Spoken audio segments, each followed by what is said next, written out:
les gendarmes n'arrivaient pas à obtenir ni d'explication ni de confidence de la part de personne. Il a fallu qu'ils appellent le père de Kenji.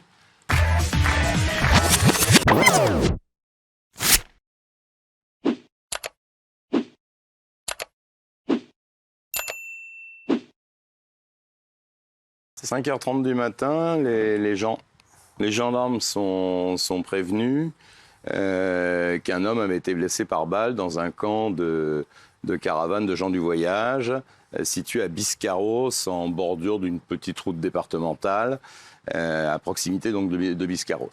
Et lorsqu'ils arrivent, ils sont très mal reçus par les gens du voyage qui disent « mais non, il ne s'est rien passé, circulez ». Donc ça ne se passe pas bien avec les gendarmes. Et puis finalement, c'est les pompiers qui ont été appelés de leur côté pour un homme blessé par balle, qui arrive sur place et qui trouve Kenji à l'extérieur de sa caravane, blessé au niveau du thorax. Il avait reçu un projectile, une balle. Bon. Il était encore conscient, mais pas pour très longtemps, puisqu'il va être évacué au CHU de Bordeaux, qui est à une petite heure de route, en état de pronostic vital engagé. Une balle, on saura par la suite que c'est du 11-43, c'est un Colt 45.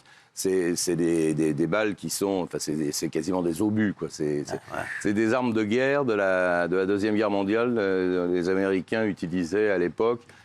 C'est une arme absolument redoutable, c'est énorme. Enfin, beaucoup de voyous ont réglé leur compte à coup de 11-43. C'était une arme fétiche pour les voyous. Et donc, Kenji est donc hospitalisé. Finalement, son état de santé s'est stabilisé. Les médecins ont réussi à le sauver. À l'heure où je vous parle, il est en train de se faire opérer. Mais il a repris conscience et il a eu le temps de s'expliquer en disant que c'est lui qui était l'auteur de son propre coup de feu. Alors on va en reparler dans un instant, parce qu'il y a énormément d'hypothèses qui ont été soulevées. On va en parler dans un instant. Alors, il a une petite fille de 3 ans, hein, Kenji, qui s'appelle Eva. Ils étaient où, sa famille, Gilles, à ce moment-là, dans la caravane? Ils étaient avec lui, sa compagne était là, notamment. Il dormait ou parce qu'il était 5h30 du matin? Alors, la soirée était très animée. Apparemment, à 5h30 du matin, il y avait guitare, c'était une soirée festive, avec... nous dit-on, de l'alcool aussi qui circulait, donc une soirée très festive où Kenji était hors de sa caravane. Voilà, selon ses proches. Vous dites que sa fille et sa étaient femme là. dormaient. Je sais pas si... je crois. En tout cas, à 5h30, c'est des infos que j'ai, ce serait ça. Hein, oui. Sa femme et sa fille dormaient à ce moment-là dans la caravane, aux alentours de 5h30. Voilà. Alors, on va revenir sur ce qui s'est passé, puisque Kenji, voilà, on est fou de lui. Hein. Voilà, moi, j'adore Kenji. Il a 27 ans. Voilà, il est d'origine gitane, bien entendu catalane. Il a grandi en Dordogne. Donc 5h30, les pompiers. Donc c'est les pompiers qui sont appelés. D'abord, c'est la police qui arrive, et après c'est les gendarmes qui arrivent en premier, mais ils trouvent rien. En fait, les gens du voyage leur font obstacle. Et finalement, c'est un autre appel qui arrive donc par les pompiers. Et c'est les pompiers qui appellent les gendarmes en disant là, il y a un problème. Blessure par arme à feu. Dans un camp, et du coup, ils ont envoyé des renforts, ils sont rentrés quand même. C'est la deuxième année qu'ils se rendent à Biscarros, dans cette terre de gens du voyage. Il y est depuis quelques jours, et en famille, voilà. Alors, les gendarmes de la compagnie de Parentis sans bornes ont été appelés sur les lieux et passent la scène au peigne fin pour prélever tous les indices. Il y a une équipe cynophile également qui était sur place, sur cette fameuse aire des gens du voyage, totalement bouclée par la police aujourd'hui. Hein. Absolument. Identification criminelle, les gendarmes ont mis les grands moyens. Il y a eu 20 policiers, 20 gendarmes en renfort. Ils ont neutralisé tout le camp pour recueillir tous les témoignages et interroger évidemment tout l'entourage pour savoir ce qui s'était passé. Donc voilà, au niveau de l'enquête, ils ont tout de suite pris très au sérieux ce qui s'était passé. Voilà, et donc il paraît que sa femme a été réveillée par le coup de feu. Voilà. On va revenir sur les différents scénarios, scénarios d'ailleurs qui ont été donc envisagés. La piste que semble nous dire Kenji, ce serait l'accident. Qu'est-ce qui se serait passé avec cette piste-là? Oui, Gilles. Alors, ce week-end, il y avait réellement une brocante à la Teste de Bûche, à côté de là où est Kenji. Ça, j'ai vérifié, il y avait une brocante. Kenji dit qu'il s'est déplacé et qu'il a acheté ce fameux Colt 1911, Colt 45, qu'il a acheté sur la brocante et que lors de la soirée, à 5h du matin, il manipulait ce Colt et que le coup est parti accidentellement. Voilà, ça c'est la thèse de Kenji. Manipulation involontaire. Alors, c'est possible qu'il y ait eu à l'intérieur de cette arme une balle. Cyril, il faut expliquer qu'on a retrouvé plus tard l'arme dans un fossé, dans un buisson, sans chargeur. Mais c'est possible que Kenji ait manipulé une arme avec une balle à l'intérieur et que le coup soit parti. Ça, c'est sa thèse. Voilà. Le problème de ça, c'est que peut-on réellement acheter une telle arme, dont Michel disait que c'est une arme extrêmement lourde, sur une brocante? C'est bien entendu illégal. C'est une arme de catégorie B, réservée aux tirs sportifs. Donc voilà, trouver une arme, un Colt comme celui-là, que l'armée américaine utilisait sur une brocante ou un vide-grenier, ça pose déjà une première question. Voilà. Non, alors, parce que là, ce serait... Lui, il aurait dit, Kenji, que ce serait un accident. Oui. Il dit qu'il se serait passé quoi? Accident domestique. Ouais, il jouerait... Kenji, lui, il dit qu'il est 5h du matin, 5h30 du matin. Bon, ils avaient peut-être un peu picolé. Il a acheté, soi-disant, cette arme, je dis bien soi-disant, la veille dans un vide-grenier ou dans une brocante. On n'est pas obligé de le croire. Mais c'est possible. Dans la vie, tout est possible. Mais moi, j'ai fait pas mal de brocantes dans ma vie. J'ai jamais vu d'arme à feu avant. Mais peu importe. On retrouve effectivement pas le chargeur. On retrouve l'arme cachée. Donc, je comprends. Moi, il y a un truc que je comprends pas. C'est si c'est un accident, s'il se tire dessus accidentellement, l'arme, elle tombe à ses pieds et on la retrouve à ses pieds. Je vois pas l'intérêt d'aller cacher l'arme, c'est en tout cas pas lui qui a été la cacher. Donc il y a un truc qui va pas déjà à ce niveau-là.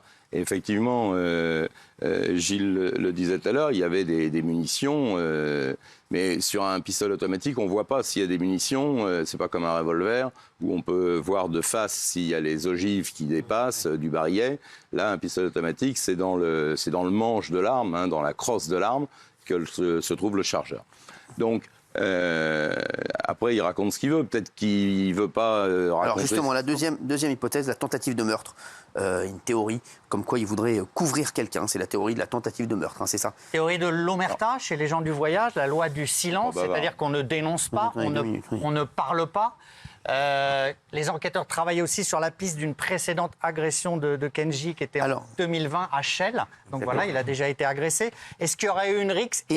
On me donne une info, est-ce qu'elle est vraie? Une info apparemment qui vient de tomber. Dans la même nuit, il y a eu une fusillade dans un camp de gens du voyage. Oui. Un mort et plusieurs blessés à 180 km de Biscarrosse, à Ribérac en Dordogne, département où est né et domicilié Kenji. Est-il au courant?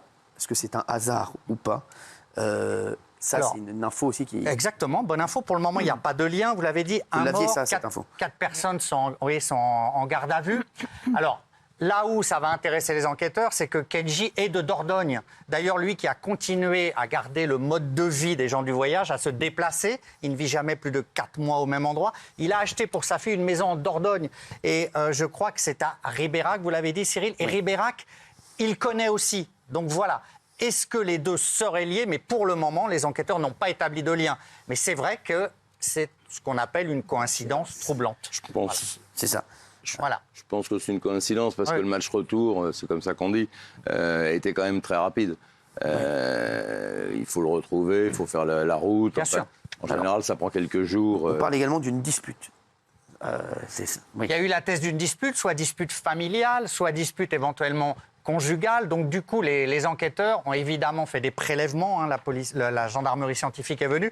Et donc des prélèvements pour voir s'il y a sur Kenji des traces de poudre, sur les mains, est-ce qu'il a tiré, et sur sa compagne aussi, est-ce qu'il y a des traces de poudre. Voilà, ça c'est un des scénarios possibles.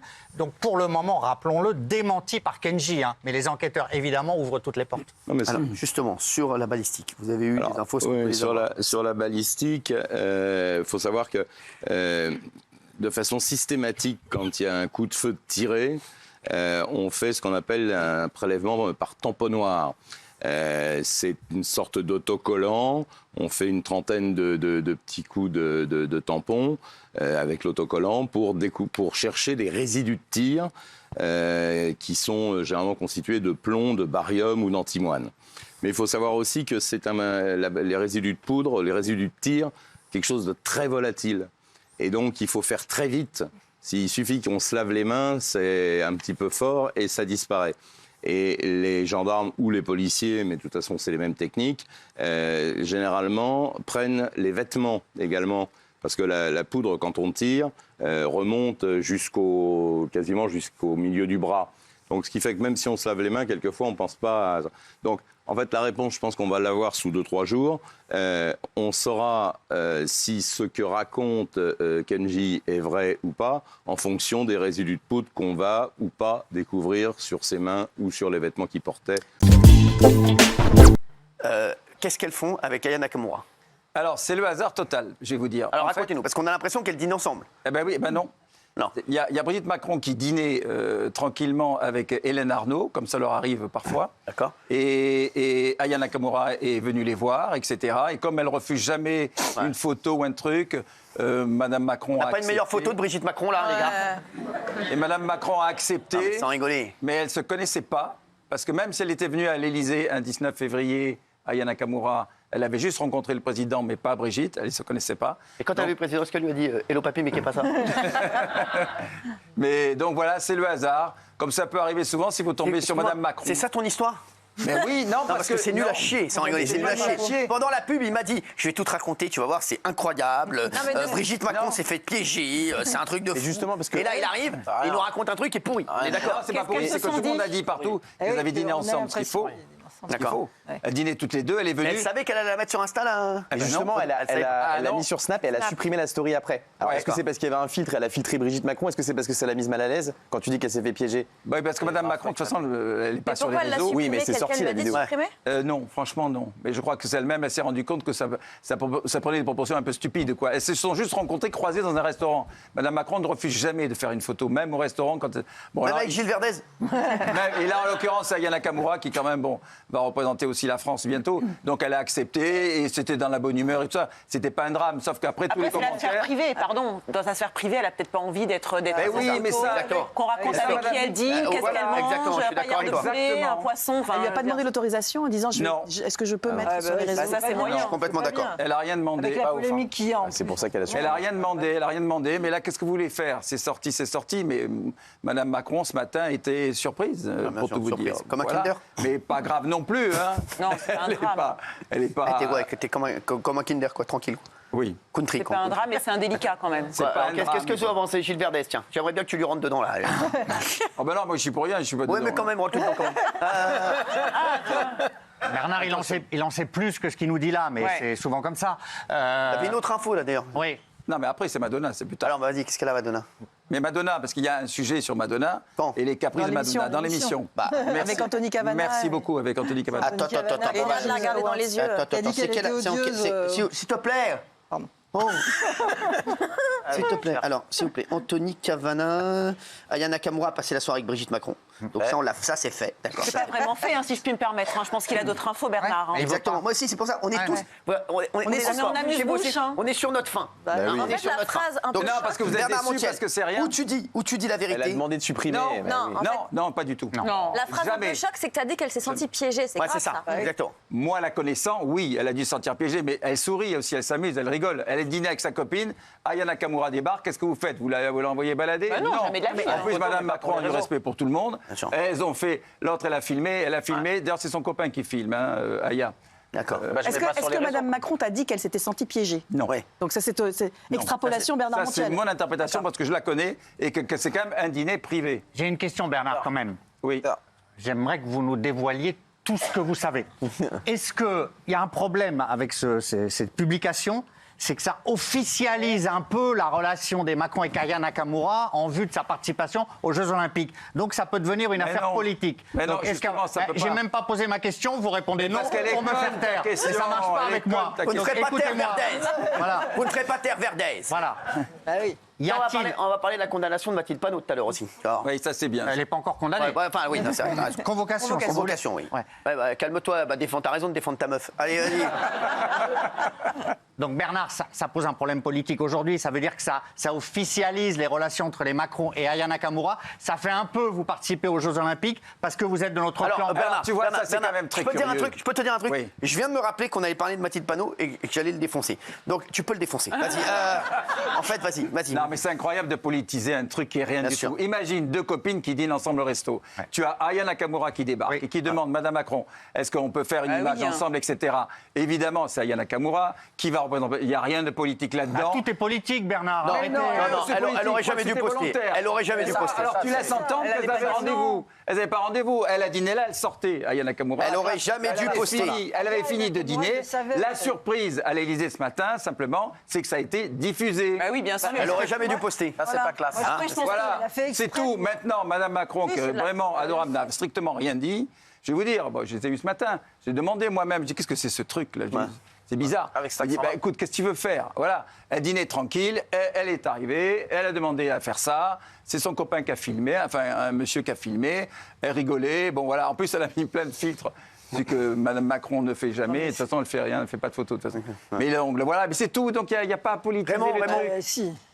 Non, moi je suis comme toi, je blâme pas Bernard. Bien sûr, Bernard, il n'a rien fait. Il n'a rien fait. Je trouve juste que c'est pas classe quand tu vois déjà, en temps normal, même si c'est des gens lambda, ça se fait pas de poster sans l'autorisation de la personne à côté. Là, c'est la première dame, tu vas au restaurant, tu la vois, tu t'assois avec. Si tu postes, tu demandes, tu dis, Madame la première dame, est-ce que je peux poster la vidéo? Si elle te dit oui, tu postes. Si elle te dit non, tu postes pas. Apparemment, elle a posté dans son dos. Ça, je trouve que c'est pas classe. De toute façon, là. Ils n'étaient pas au courant, mais enfin, c'était... Mais c'est évidemment fait exprès pour donner une crédibilité. Ouais, mais il ne faut pas poster, ça se fait pas. Non, mais Aya Nakamura, elle l'a fait exprès, elle l'a pas fait juste comme ça pour mettre un truc de plus sur ses réseaux. C'est évidemment pour mettre un peu Brigitte Macron dans la sauce, on a l'impression. Ouais, mais il ne faut pas dramatiser non plus une situation qui n'a rien du tout. Que ses fans fassent ça. Alors Madonna, il y a Anthony Cavana qui est revenu sur les caprices de Madonna lors des Energy Music Awards. Regardez. Calculer les parts entre la limousine et la scène, la limousine et sa suite à l'hôtel. Il faut qu'elle croise personne à la réception. Elle a dit, je veux pas que l'animateur me donne mon prix. Elle a dit, je veux pas que ce soit lui, je veux que ce soit Britney Spears. Il fallait vider toutes les coulisses des Energy Music Awards et personne n'avait le droit de la regarder. De lui parler. Oui, exactement, il ne fallait pas lui parler. Et puis, elle arrivait, on lui donnait son prix, elle a fait son speech, puis elle est partie. On lui avait réservé tout un étage de l'hôtel du Carlton à Cannes, et puis elle s'est barrée. C'est vous qui avez payé d'ailleurs, vous vous en souvenez encore? Elle s'est barrée avec le jet privé. Elle l'a même pas utilisé, la prod était super contente. Alors c'est vrai. Alors c'est vrai que ça c'était les applaudissements genre quand un mec dans des chiffres des lettres 6 lettres bateau simplement au singulier. Non, il n'y a pas de ça. Non, c'est ça, tu vois, c'était les petits, tu vois.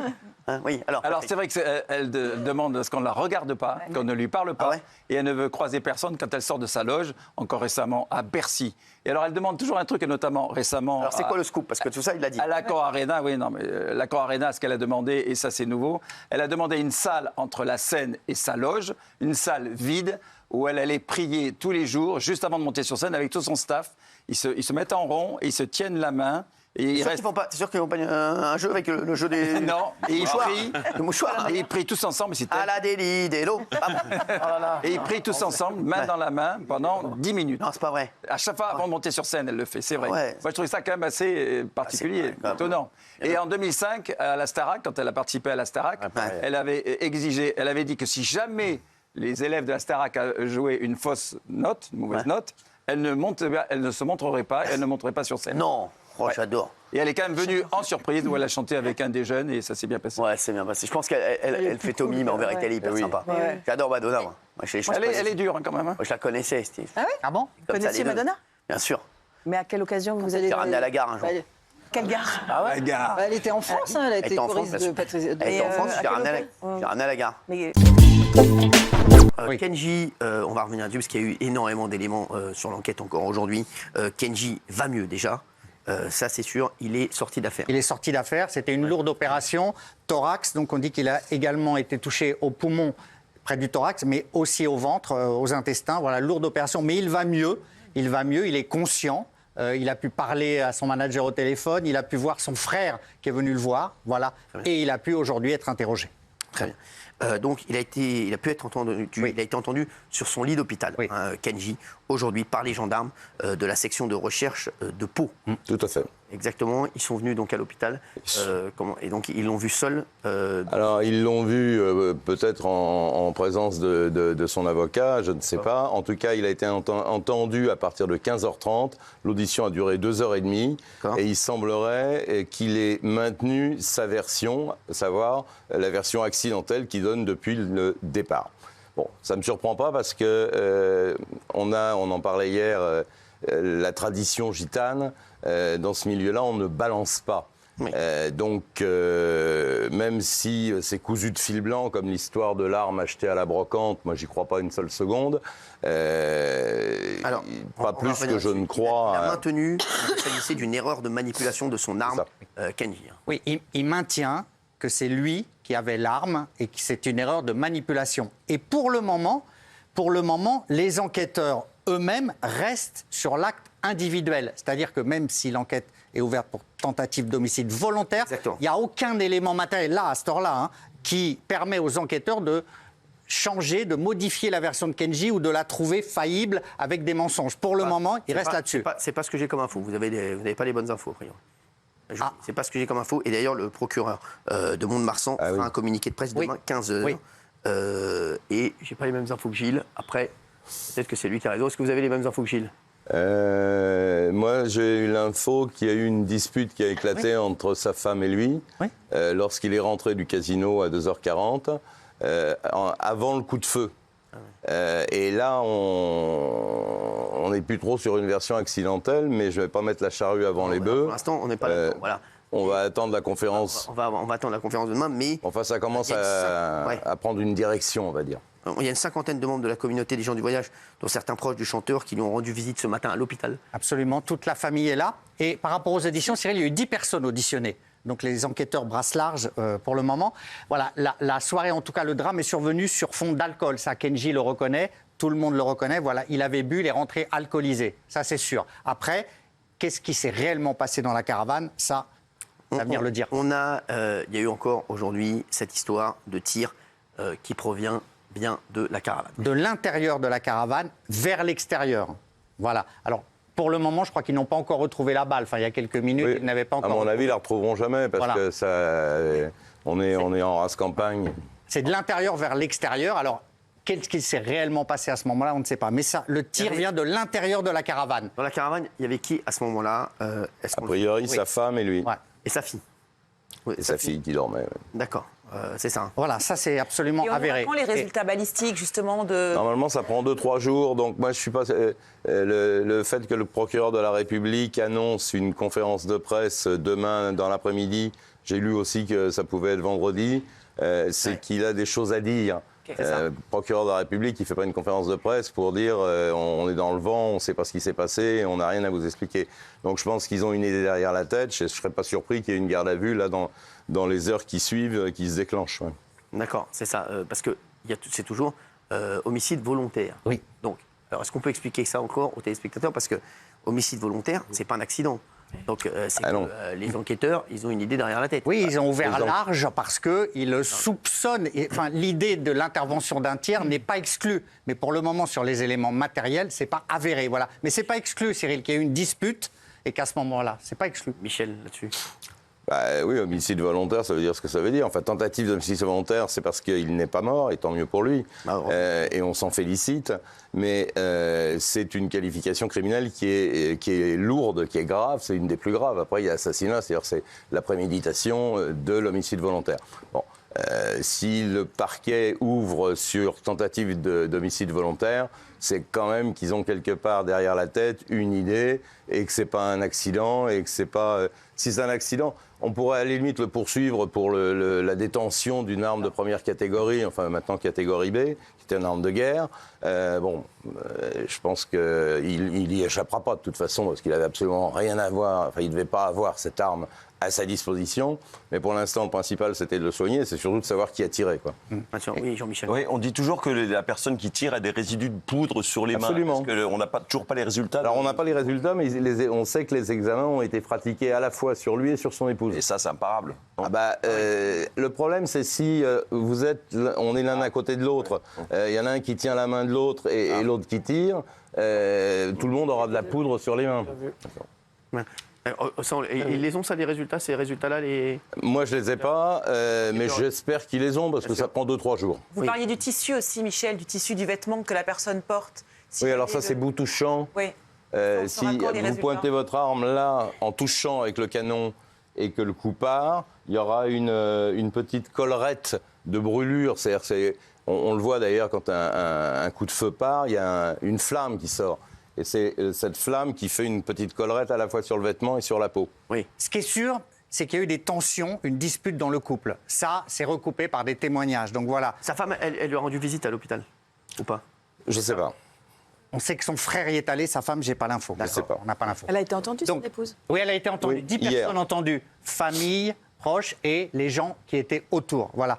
Donc il y avait des tensions. Est-ce que ça a dégénéré dans la caravane? Qu'est-ce qui s'est vraiment passé? Quand il rentre, sa femme lui dit « tu ressors dans la voiture ». Est-ce que là, il y a une engueulade, une dispute? Est-ce qu'il y a un mouvement brusque? Voilà. C'est ça que les enquêteurs veulent absolument déterminer. Voilà. Michel, parce que est-ce que moi c'est ça, je m'inquiète un peu même pour Kenji. Est-ce que si il se trouve que sa version n'est pas la bonne, qu'est-ce qu'il risque?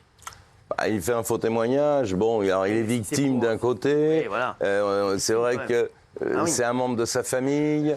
Je pense qu'il aura, dans tous les cas de figure, s'il s'avère que c'est la bonne hypothèse, il aura de très larges circonstances atténuantes. Je pense qu'il sera poursuivi pour le principe, mais on ne va pas le condamner. D'après mes sources, en tout cas, a priori, je dis ça bien sûr avec des guillemets, entre guillemets, avec des voilà.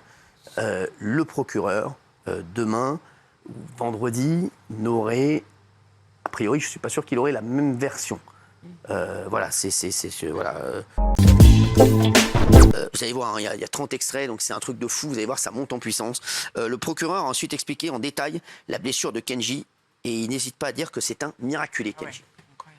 L'orifice d'entrée est situé au niveau du mamelon gauche et l'orifice de sortie se situe à l'arrière, dans le dos. La balle a suivi donc une trajectoire qui est du haut vers le bas et avec une distance susceptible de correspondre à un tir à bout portant. Il y a une perforation au niveau d'un poumon. La rate également a été touchée, ainsi que le diaphragme.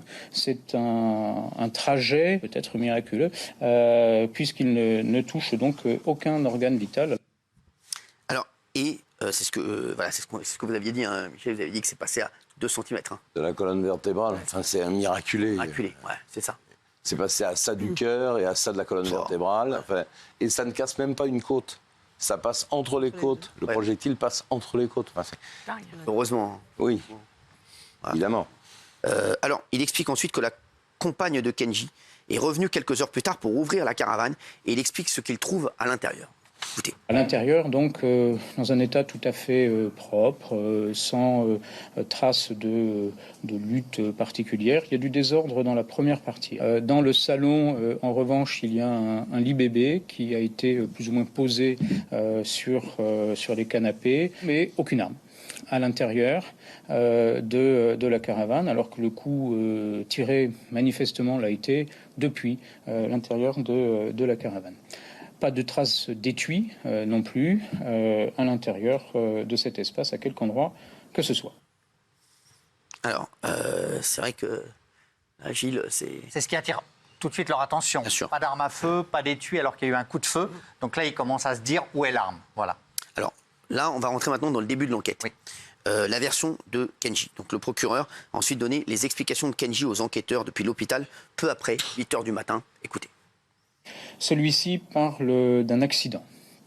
Il ne donne pas d'éléments sur le contexte dans lequel cet accident serait intervenu. Il n'explique pas l'absence d'armes. J'ai fait ça tout seul. J'ai acheté une arme à la brocante à la Teste. Je l'ai manipulée. J'ai pas trop l'habitude. J'ai tourné le canon vers moi et le coup est parti. C'est un pistolet. Je n'avais pas enlevé le chargeur en bas. Je ne sais pas où il est. Peut-être que les autres l'ont jeté. J'étais seul avec ma femme dans la caravane quand ça s'est passé et il n'y a rien d'autre. Alors, ça, il donne la version donc, de Kenji et on le sent un petit peu, voilà, il est un petit peu suspicieux. C'est la première version, elle dure 5 minutes, elle est recueillie quand même dans des conditions médicales un peu particulières et les gens, les enquêteurs ne croient pas, ne prennent pas pour argent comptant les déclarations de Kenji, d'autant qu'ils n'ont pas eu un bon accueil, d'autant qu'ils ne retrouvent pas l'arme. Alors justement, l'arme, ça va être juste après. Il a ensuite expliqué comment l'arme a été retrouvée. Il parle de conditions atypiques, regardez. Incroyable. Par téléphone, avec une visio, qu'une personne non identifiée a expliqué aux gendarmes où l'arme pouvait être retrouvée. Donc concrètement, elle était à quelques dizaines de mètres de la caravane. Elle se trouvait donc dans un buisson, dans un roncier. L'arme était retrouvée. En revanche, il n'y avait pas de chargeur. Il va falloir attendre 12h40, l'arrivée du père et d'un oncle de Kenji Girac pour expliquer que le chargeur présente également un intérêt. L'oncle en question est allé le rechercher dans une caravane. Alors, donc voilà, vous en parlez souvent, Michel, l'arme. Donc ce qu'il dit, elle a été retrouvée dans des conditions atypiques. Complètement atypique. Les gendarmes n'arrivaient pas à obtenir ni d'explication ni de confidence de la part de personne. Il a fallu qu'ils appellent le père de Kenji en lui disant que c'était important, que son fils était blessé. Et finalement, par visioconférence, avec le portable, le père de Kenji a parlé à un membre de sa famille en lui disant non, il faut retrouver l'arme. Et c'est par ce moyen-là qu'en direct, ils ont retrouvé l'arme qui était à une dizaine de mètres de la caravane. Mais il n'y avait pas de chargeur, on n'a toujours pas la douille, et à l'époque, on n'avait pas la balle.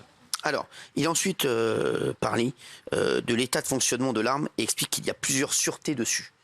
Écoutez. C'est une arme qui possède des sécurités et des sûretés, 2 sûretés et 3 sécurités. Concrètement, un coup ne peut pas partir tout seul. Si on n'appuie pas avec la paume de la main, la détente est bloquée, le coup ne peut pas partir. Conclusion, un accident, un tir intempestif qui est de manière générale extrêmement peu probable s'agissant d'armes de poing de cette nature, en l'occurrence, est jugé impossible. Alors oui, donc ça c'est important, ça quand même. C'est très important parce que la première version donnée par Kenji, c'est une version accidentelle. Et là, l'expert en balistique a rendu son rapport. Alors il dit qu'il y a beaucoup trop de gens qui ont touché l'arme. Alors ça, c'est un autre problème. J'étais sur les grandes sécurités. Il y a 5 sécurités sur cette arme. Notamment, quand on prend la crosse, il faut appuyer sur ce qu'on appelle la pédale pour que le coup puisse partir. Et après, il y a d'autres grandes sécurités. Il y a 5 sécurités. Donc, le coup accidentellement, avec un 1143 comme ça, ne peut pas partir accidentellement. Et il dit que trop de gens ont touché l'arme, donc c'est compliqué. Et alors, comme tout le monde a tripoté cette arme, ceux qui l'ont cachée, ceux qui l'ont retrouvée, parce qu'ils ont retrouvé finalement l'arme donc à une dizaine de mètres, elle est salie, elle est souillée, ce qui fait qu'on ne peut pas en extraire ni de l'ADN ni des empreintes digitales. Donc de ce côté-là, on ne saura pas, ça n'apportera pas d'éléments pour l'enquête. Il dit tout de suite que ça compromet le travail d'enquête habituel. Et ensuite, là, un extrait très important, il explique le déroulé du week-end et de la soirée. Regardez. L'horaire tardif fait qu'ils vont quasiment enchaîner avec un repas du soir, un couscous qui a été organisé par une tante. Et c'est vers 20h qu'un groupe décide de se rendre au casino de Biscarrosse. Kenji Girac s'intègre à ce groupe. Il y va sans Soraya Miranda. Il est de retour à sa caravane, d'après les témoignages, vers 23h20, 23h30. Et le coup de feu sera tiré aux alentours de 5h, selon les uns, 5h30, plus vraisemblablement, vu les horaires d'appel des secours. Ça, c'est vraiment de vrais éléments. Nouveau, ça. Et il confirme ensuite une info qu'on vous avait donnée dans l'émission, c'est ce que vous avez dit, c'est que Kenji aurait été alcoolisé le soir des faits. Il était très alcoolisé au moment des faits. Il y a eu un déjeuner très arrosé. Et puis le fameux couscous organisé par la tante le soir avant d'aller boire encore quelques verres au casino. Alors, regardez ce que dit le procureur. L'idée, c'est qu'il a beaucoup bu durant l'intégralité de la journée. Il va boire beaucoup lors du repas du midi, boire encore beaucoup lors de la soirée couscous avant de partir en direction de Biscarrosse. Ces analyses sont compatibles avec la version d'une alcoolisation massive. Le taux d'alcool à 5 heures du matin est estimé à 2,5 grammes par litre de sang. Voilà, donc voilà. Ça, c'est ce qu'on avait dit. Ce que vous aviez dit, en tout cas, Michel. 2,5 grammes. 2,5 grammes, exactement. Lorsque Kenji est retrouvé, il n'est évidemment pas en forme et murmure des choses, c'est ce qu'il a dit. Il dit « Pardon Seigneur », il est assis sur sa chaise, il murmure, il est en mauvais état. Qu'est-ce qui s'est passé? C'est ça. Alors, pardon Seigneur, qu'est-ce qui s'est passé? Et là, ce qui est très important, c'est qu'il évoque ensuite la version de la femme de Kenji, Soraya Miranda, qui a visiblement eu du mal à s'intégrer à la communauté gitane, c'est ce qu'il dit, à laquelle appartient Kenji. Donc il donne des informations incroyables. Regardez. Elle précise que cette union a suscité peu d'enthousiasme, puisqu'elle n'est pas du tout issue de la communauté des gens du voyage. Un regard inquiet de la part de ses propres parents et elle-même, et elle assistait à des choses qui lui paraissaient difficilement acceptables, alors que des filles acceptaient. Son positionnement féministe la mettait un peu à mal vis-à-vis du fonctionnement de la communauté. Il a fallu attendre, à ses yeux, la naissance de leur fille pour qu'elle soit considérée comme faisant partie de la communauté. Alors, elle évoque aussi, la femme de Kenji, quelques tensions autour de l'éducation de leur fille, Eva, née il y a 3 ans. Regarde. Il y a une différence de conception sur un certain nombre de points, pas avec Kenji Girac, mais plus généralement avec les familles. Et elle dit ceci, par exemple, que s'agissant de leur fille, qui va avoir 3 ans, il est hors de question qu'elle loupe un jour d'école. Nous en avons discuté avec Kenji. Il savait que c'était non négociable me concernant et que ça signifiait donc que c'était la dernière année que nous voyageons. Il donne énormément d'infos et l'info là qui a fait énormément parler, c'est celle-là, celle qu'on va voir à un instant, puisque c'est à partir de ce moment que Soraya Miranda va révéler aux enquêteurs les addictions de Kenji, addictions aux effets dévastateurs, ce qu'elle dit. Regardez. Des tensions sont apparues également, dit-elle, du fait d'une addiction naissante de la part de Kenji Girac, addiction à l'alcool. Décrit Kenji comme étant l'objet de cuites de plus en plus nombreuses et de plus en plus longues, pouvant durer jusqu'à 48 heures, période dans lesquelles il faisait, dit-elle, n'importe quoi, et des situations qui étaient de plus en plus dures à gérer. Elle précise néanmoins que Kenji n'avait jamais été violent, ni vis-à-vis d'elle, ni vis-à-vis de sa fille, mais qui pouvait casser des objets lorsqu'il était dans cet état. Elle évoque effectivement une consommation régulière de cocaïne à raison d'1 à 2 fois par semaine. Ça, Michel, c'est incroyable, ces révélations. On en a d'autres après qui sont incroyables aussi, mais celle-ci, c'était une grosse révélation. Mais ce procureur est incroyable et il fait son travail de communicant. Je pense qu'on avait quelques informations éparses. Il a au moins le mérite d'éclairer. Non mais les infos sur la cocaïne, c'est incroyable, c'est le détail des infos et les révélations sur la personnalité de Kenji qui sont incroyables. Oui. On n'a jamais vu ça, c'est-à-dire qu'on est dans l'intimité du couple, dans l'intimité de la personne Kenji qui est victime, c'est saisissant, c'est presque du jamais vu, quoi. C'est fou, je veux dire, c'est incroyable. Michel, je ne sais pas ce que vous en pensez. Mais... Si, moi je trouve que ce procureur a fait un travail absolument remarquable. Parce qu'il a été un peu critiqué par certaines personnes sur les réseaux, etc. Non, moi je trouve qu'il a fait son boulot de procureur. Il y a l'article, je sais combien, c'est l'article 11 du Code de procédure pénale qui dit que la communication revient au procureur de la République.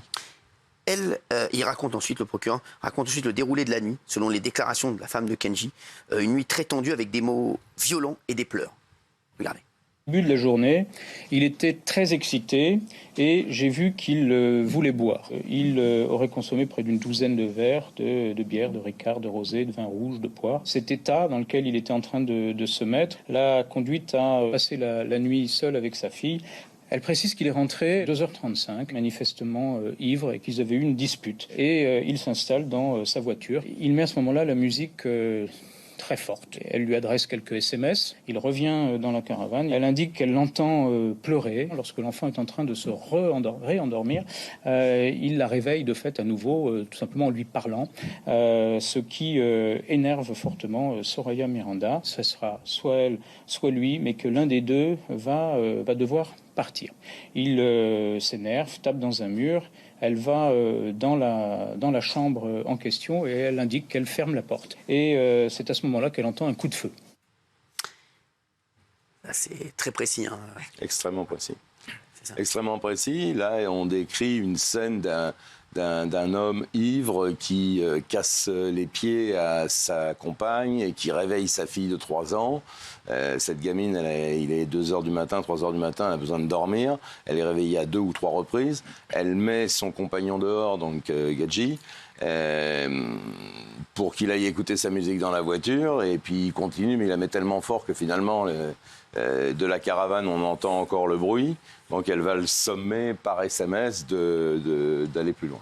Alors, visiblement, Kenji aurait déjà eu des paroles suicidaires par le passé, c'est en tout cas ce que révèle sa femme. Ce dont je suis absolument certaine, c'est qu'il n'y avait personne d'autre dans la caravane et que ce ne peut être que lui qui s'est tiré dessus, volontairement ou accidentellement. Elle est interrogée sur le caractère volontaire et savoir si Kenji Girac avait déjà dans le passé eu des gestes de cet ordre-là ou simplement s'il les avait évoqués. Elle précisera que c'est effectivement le cas et qu'il lui avait déjà dit dans le passé qu'il allait se mettre une balle ou s'ouvrir la gorge dans le cadre de disputes qu'ils avaient déjà pu avoir. Incroyable, hein.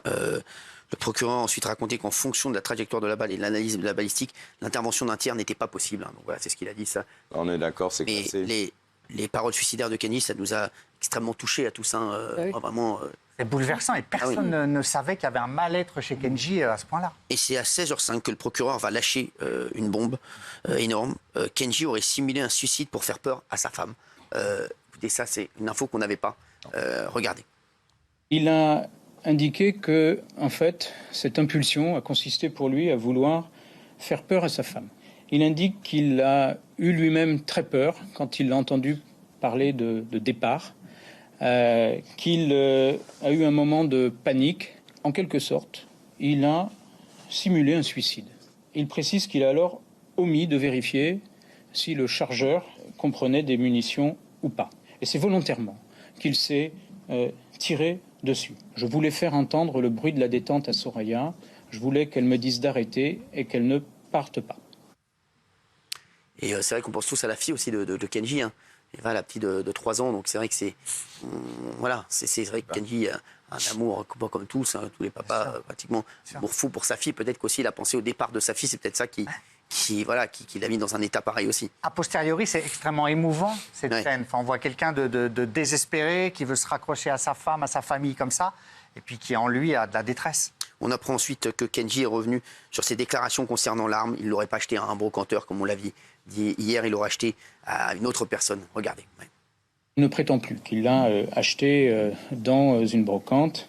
Un gars, dit-il, serait passé au camp pour proposer aux uns et aux autres de vieilles affaires à acheter, comme des couteaux. Il a discuté avec lui et ce gars lui aurait alors proposé ce vieux pistolet qu'il aurait acheté pour 500 €. Il l'a acheté, mis dans le placard, le canon pointé vers la sortie. Donc il n'aurait pas acheté dans une brocante, hein, il l'aurait acheté à ce personne. Kenji a ensuite exprimé ses regrets sur ce qui s'était passé. Regardez ce que dit le procureur. Il souhaite préciser qu'il est content que tout soit, à ses yeux, désormais au clair et qu'il regrette extrêmement fortement ce qui s'est passé. Il dit « j'ai fait quelque chose qui n'est pas moi, qui n'est pas dans mes habitudes ». Excusez-moi, c'est Alexandre Guerrier qui fait énormément de bruit. Oui, excuse-moi Michel. Donc voilà, donc il regrette, c'est normal. Hein. Il regrette et il a aussi compris surtout que en fait les gendarmes disaient soit c'est sa femme qui a tiré, soit c'est lui qui s'est tiré dessus. Exactement. Et donc il s'est trouvé dans l'obligation finalement de dire la vérité. C'est un coup de chantage en quelque sorte. Il met l'arme contre lui pour que sa femme l'empêche de le faire, enfin sa compagne. Il voulait qu'elle entende le claquement vous voyez, quand on tire avec une arme sans munition, sauf qu'il y avait une munition et que le coup est parti. Alors, le procureur a ensuite évoqué le sujet du suicide, pas de plus. Et c'est vrai que ça nous a tous bouleversés. Regardez. Petite précision sur la question du suicide parmi les gens du voyage. C'est manifestement un véritable tabou, essentiellement pour des questions religieuses. Un gitan, je cite, ne se suicide pas, notamment pour la vie éternelle, etc. Voilà des termes que j'ai entendus. Alors, c'est vrai que ça, c'est quelque chose qu'on a entendu, hein, Gilles. Extrêmement important, c'est le poids de la communauté, de la culture, de la tradition, et ça conditionne ses premières déclarations, les 5 premières minutes aux gendarmes, puis après la suite. Voilà, on ne se suicide pas chez les gitans. Alors, à la question que tout le monde se pose, Kenji risque-t-il d'être poursuivi? Écoutez la réponse du procureur. Le concernant, je n'envisage pas de suite. Il y a des infractions qui ont été commises par Kenji Girac. Judiciairement, on peut envisager des poursuites. Naturellement, l'arme ne sera pas rendue, oui, elle sera détruite à terme, etc. Bon. Maintenant, la loi pénale se résume pas à la recherche d'une sanction, mais aussi à une forme de dissuasion. Alors, on va revenir dans un instant sur l'état de santé de Kenji. Il y a eu beaucoup de coups de gueule sur les réseaux. Vianney, que j'adore, un procureur en multicasquette. J'espère que la presse People lui enverra des fleurs, qu'il déballe trop. Vous allez nous dire ce que vous en pensez. Il y a J-Pop Buzz, que j'adore aussi, qui dit Kenji Girac qui boit trop de bière et prend de la coke 1 à 2 fois par semaine, trompe sa femme et fait des tentatives de suicide. C'est gênant, le déballage de sa vie privée. Est-ce que vous êtes d'accord avec eux? Est-ce qu'il a trop déballé de choses, le procureur, ou bien est-ce que c'est un boulot normal de procureur? Il a fait pour moi un boulot normal de procureur en allant peut-être un peu au-delà de ce que font les autres, mais on ne va pas le lui reprocher.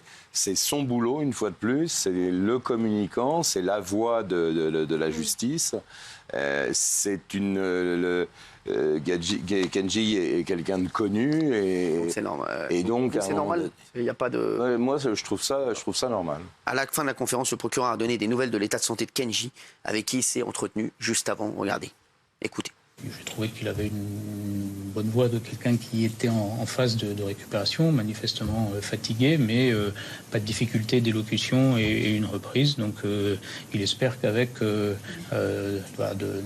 l'entraînement, les choses reviendront de manière normale. Il y a un poumon qui a été atteint, donc il est fatigué, du mal à respirer. Pour un médecin, c'est une incapacité totale de travail de 30 jours, mais il va certainement mettre plusieurs mois à retrouver la pleine possession de ses moyens.